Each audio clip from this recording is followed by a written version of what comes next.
I became very concerned about the trust fund when the newspaper reported the return that was given to the town in terms of income earned from the trust fund, whereas the reduction in the principal of the trust fund, some $2 million between realized and unrealized losses, was sort of kept as a minor item. I think it's a very important item. We've taken a change in philosophy with regard to investment with the trust fund, and have put a substantial amount of money into equities. We put them into equities at bank stocks, for example, which are really not exactly a growth area. And I really question why we're in equities when we really should be looking at fixed income coming to the town with low risk. This was the philosophy that had been promulgated in the past, and with a change in management and board members, the policy changed, and it resulted in what I consider to be poor performance and putting the capital at risk, something that the town of Hampton cannot afford.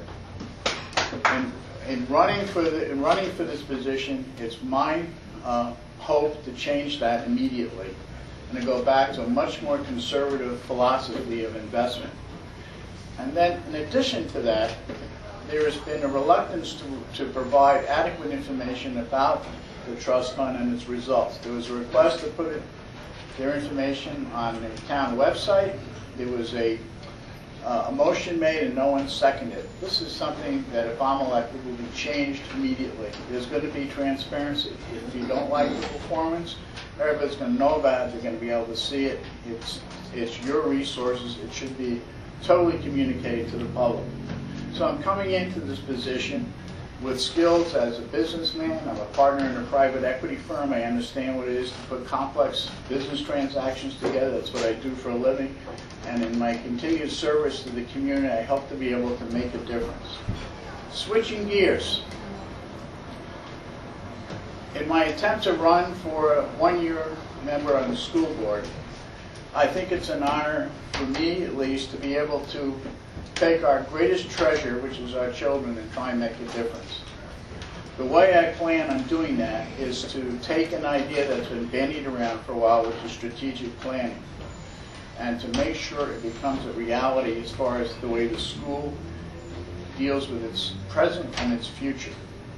In doing a strategic plan, which takes a look at setting goals and objectives, looking at your strengths and weaknesses and your opportunities and your threats, and developing clear-cut goals to reach academic excellence for our kids, so that when they get into the high school, they're not only prepared, they're well prepared, and we are proud of the effort that's made by some outstanding people, our teachers, our administrators, and our board members that are currently there, so that we can be proud as a community.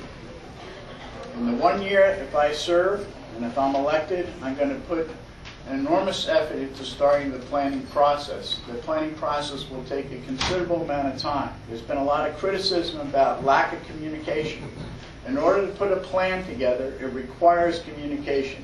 From the board to the SAU, from the SAU to the various school administrators, from the school administrators down to their managers, it's an all-inclusive process. It won't work unless there's communication.